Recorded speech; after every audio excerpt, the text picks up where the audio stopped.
Assalamualaikum. Korang panas berpeluh? Ini kipas tangan yang tengah viral sekarang. Inilah brand Yodex Turbo Moto Mini Fan.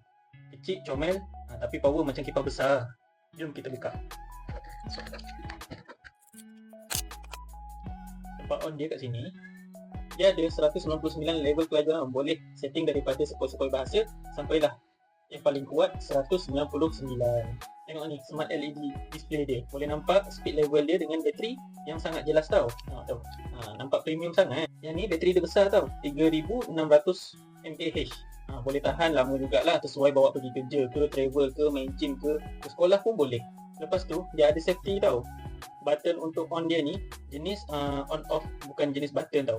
Kalau korang kena on, korang kena tolak lah. So tak adalah kita dalam, kadang-kadang ada jenis brand lain tu dalam beg pun kadang-kadang boleh hidup sendiri.